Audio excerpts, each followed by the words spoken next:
Episode 160 eyes never लाई। क्या उत्कर्ष ने विधि के अंदर झांक कर कुछ देख लिया था? विधि जानती थी कि ऐसा होना इम्पॉसिबल है, लेकिन उसे फिर भी उत्कर्ष के हाथों पकड़े जाने का डर लग रहा था। प्रिया मेहरा को खुद से दूर करने के बाद विधि ने अपना चेहरा ढक लिया। प्रिया अभी तक विधि के ऊपर गिरी हुई थी और वो विधि के ऊपर लेटे हुए बोली, विदुषी तुम तो पहले से बहुत पतली हो गई हो। क्या फेमस होने के बाद खाना खाने का टाइम नहीं मिलता? प्रिया, पहले तुम मेरे ऊपर से हटो। विधि ने सांस लेने के लिए जगह ढूंढी। तुम बहुत भारी हो। ओ आई एम सॉरी। विधि के बोलने से प्रिया को अपनी गलती महसूस हुई और वो विधि के ऊपर से हट गई। विधि ने वापस खड़े होने के लिए कुर्सी का सहारा लिया। उसने अपने खड़े होने की पोजीशन को चालाकी से बदल दिया, जिससे कि वो उत्कर्ष की नजरों से बच सके। विधि ने बड़े ध्यान से सिचुएशन को समझा और उसे क्राउड में से अनिरुद्ध के चिल्लाने की आवाज आई, उत्कर्ष, तुम्हारी टीम हमारे साथ ड्रेसिंग रूम क्यों शेयर कर रही है? इस ऑडिटोरियम में 3-4 बड़े-बड़े ड्रेसिंग रूम्स थे। ड्रेसिंग रूम के हिसाब से हर 2 एंटरटेनमेंट कंपनीज को एक ड्रेसिंग रूम शेयर करना था। ओरिजिनली वेवे डांस एंटरटेनमेंट और द स्टैंडर्ड एंटरटेनमेंट कंपनी का पेयर बनाया गया था, लेकिन अचानक से द स्टैंडर्ड एंटरटेनमेंट कंपनी के आर्टिस्ट बिना किसी रीजन के ड्रेसिंग रूम से चले गए और फिर उनकी जगह टाइम म्यूजिक एंटरटेनमेंट वालों ने ले ली। उत्कर्ष ने अनिरुद्ध की तरफ ऐसे देखा जैसे कि उसको अनिरुद्ध की एरोगेंट बातें सुनने की आदत हो गई हो। उत्कर्ष मुस्कुराया और बोला, हमारे पास बहुत सारे लोग और आइटम्स हैं। हमारा ओरिजिनल ड्रेसिंग रूम बहुत छोटा था, इसीलिए हमने एक छोटी सी डिस्कशन के बाद द स्टैंडर्ड एंटरटेनमेंट से अपना ड्रेसिंग रूम स्विच कर लिया। उत्कर्ष ने जानबूझकर ड्रेसिंग रूम को बदला था। विधि का दिल डूबने लगा। उत्कर्ष की बातों का क्या मतलब था? उसके पास ज्यादा लोग और आइटम थे? नहीं, वो सिर्फ एक बहाना बना रहा है।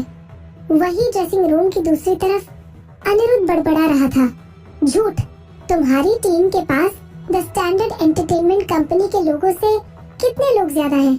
मैं मान ही नहीं सकता कि तुम्हें अलॉट किया हुआ ड्रेसिंग रूम छोटा होगा। इस कंपटीशन में सबसे ज्यादा पार्टिसिपेंट्स वेवे डांस एंटरटेनमेंट और तुम्हारी कंपनी के हैं। कंपटीशन स्टाफ हम दोनों कंपनी को एक ड्रेसिंग रूम में नहीं रहने देंगे और ऊपर से सब लोग जानते हैं कि हमारी कंपनी के लोगों की आपस में नहीं बनती। अब चाहे सिचुएशन जो भी हो। उत्कर्ष अनिरुद्ध की बातों का जरा भी बुरा नहीं मान रहा था। उत्कर्ष ने प्यार से जवाब दिया, मैंने ऐसा कब बोला कि हमारी और तुम्हारी कंपनी को एक ड्रेसिंग रूम अलॉट हुआ है? ऐसा बिल्कुल नहीं है। मैंने तो कंपनी से बात की, लेकिन उन्होंने हमारे साथ अपना ड्रेसिंग रूम स्विच करने से मना कर दिया। वो तो भला हो द स्टैंडर्ड एंटरटेनमेंट कंपनी के हेड मिस्टर चतुर्वेदी का, जिन्होंने बिना कुछ बोले हमसे ड्रेसिंग रूम स्विच कर लिया। उत्कर्ष की बातें सच लग रही थी। जैसे कि उसने बताया, उसने द स्टैंडर्ड एंटरटेनमेंट से बात करने से पहले 2 एंटरटेनमेंट कंपनी से बात की। अगर किसी एंटरटेनमेंट कंपनी ने पहले उसकी बात नहीं मानी तो उसमें उत्कर्ष कुछ नहीं कर सकता था। हालांकि असलियत में अनिरुद्ध जानता था कि उत्कर्ष झूठ बोल रहा है। अगर टाइम म्यूजिक एंटरटेनमेंट किसी कंपनी को उनके साथ ड्रेसिंग रूम स्विच करने के लिए कहे तो कोई भी कंपनी उन्हें क्यों मना करेगी? और ऊपर से एंटरटेनमेंट सर्कल में उत्कर्ष की पॉपुलैरिटी अच्छी खासी थी। एंटरटेनमेंट सर्कल के लोग अनिरुद्ध से बात करने से डरते थे। हालांकि उत्कर्ष का बिहेवियर हर किसी को भाता था। बेशक अनिरुद्ध गुस्से वाला था, लेकिन उसकी सोच बिल्कुल साफ थी और उसने उत्कर्ष के झूठ को मानने से साफ इनकार कर दिया। उत्कर्ष मुस्कुराया और अनिरुद्ध को बीच में टोकता हुआ बोला, अनिरुद्ध, अब जाने भी दो ना। मेरी पूरी टीम यहाँ आ चुकी है। अब क्या तुम हमें यहाँ से बाहर भगाओगे? वैसे भी थोड़ी देर बाद इलेक्शन राउंड शुरू हो जाएगा और फिर टीम की फॉर्मेशन बदलने के बाद हम वैसे भी एक दूसरे के ड्रेसिंग रूम में नहीं आ पाएंगे। अनिरुद्ध शांत हो गया। उत्कर्ष सही बोल रहा था और अनिरुद्ध के पास उससे बहस करने का कोई बहाना नहीं था। आगे बहस करने से सिर्फ अनिरुद्ध का टाइम वेस्ट होता और वो ऐसा नहीं चाहता था। उसने अपनी गर्दन ऊंची की और सिर्फ ऊपर की तरफ उठाकर एटीट्यूड में वॉक करके आगे बढ़ गया। ड्रेसिंग रूम के अंदर टाइम म्यूजिक एंटरटेनमेंट के लोग जल्दबाजी कर रहे थे, लेकिन वेवे डांस एंटरटेनमेंट के लोग अपनी अपनी जगह पर बैठे हुए थे। प्रिया ने ध्यान से विधि की बाजू को पकड़ा और बोली, विदुषी, क्या ये लेजेंडरी मिस्टर भास्कर है? ऐसा लग रहा है जैसे क्या मिस्टर भास्कर उत्कर्ष सर को पसंद नहीं करते। नहीं, ऐसी कोई बात नहीं है। विधि अपने एक्सप्रेशंस में बिना बदलाव लाए बोली, अनिरुद्ध कैसे उत्कर्ष को नापसंद कर सकता था? वो तो उत्कर्ष से पूरी तरह नफरत करता था। प्रिया ने राहत की सांस ली। अच्छा, फिर तो ठीक है। वैसे भी उत्कर्ष सर बहुत अच्छे इंसान है, कोई उन्हें कैसे नापसंद कर सकता है? ओह हाँ विदुषी। प्रिया ने चमचमाती बड़ी आंखों के साथ विधि की तरफ देखा। हम दोनों को मिले हुए काफी टाइम हो गया। तुम कैसी हो? तुम्हें पता है, जब मुझे तुम्हारे और मुक्ति के बीच की बात पता चली तो मैं कितना डर गई थी। पहले तो मैंने सोचा कि क्या मैं तुम्हें कॉल कर लूं, लेकिन फिर मुझे डर लगने लगा। प्रिया को देखकर ऐसा लगा जैसे कि उसे कोई बात याद आ गई हो और उसने तभी बोलना बंद कर दिया। विधि को लगा जैसे कि उसने प्रिया की मन की बात पढ़ ली हो। वो बोली, हाँ मैं जानती हूँ कि तुम अब टाइम म्यूजिक एंटरटेनमेंट की आर्टिस्ट हो। अगर तुम मुझे कॉल करती तो तुम्हें भी प्रॉब्लम हो सकती थी। नहीं, सिर्फ यही बात नहीं है विदुषी। प्रिया घबराई हुई लगने लगी। ऐसा नहीं है, मेरे टाइम म्यूजिक एंटरटेनमेंट में होने से कोई फर्क नहीं पड़ता। काम और दोस्ती दोनों अलग चीज है। मैंने तुम्हें इसीलिए कॉल नहीं किया क्योंकि मुझे डर था कि कहीं तुम मुझे अपनी दोस्त मानती भी हो या नहीं। प्रिया ने अपनी बात ऊंची आवाज में कही। उसकी बात सुनकर आसपास बैठे लोगों की नजरें विधि पर चली गईं। विधि ने तुरंत उन लोगों की नजरों से पीछा छुड़ाने के लिए कहा, मैं तो तुम्हें हमेशा से अपना दोस्त समझती हूँ। मैं तो ये सोच रही थी कि कहीं तुम मुझे भूल तो नहीं गई। अपनी बात बोलने के बाद विधि परेशान लगने लगी। उसे पुरानी बात याद आ गई, जब वो पहली बार वेवे डांस एंटरटेनमेंट के डांस स्टूडियो में प्रिया से मिली थी। विधि ने सब लोगों के सामने ये कहकर प्रिया का हाथ छोड़ दिया था कि उसका यहाँ पर कोई भी दोस्त नहीं है। हालांकि विधि की सिचुएशन इस समय कुछ और थी।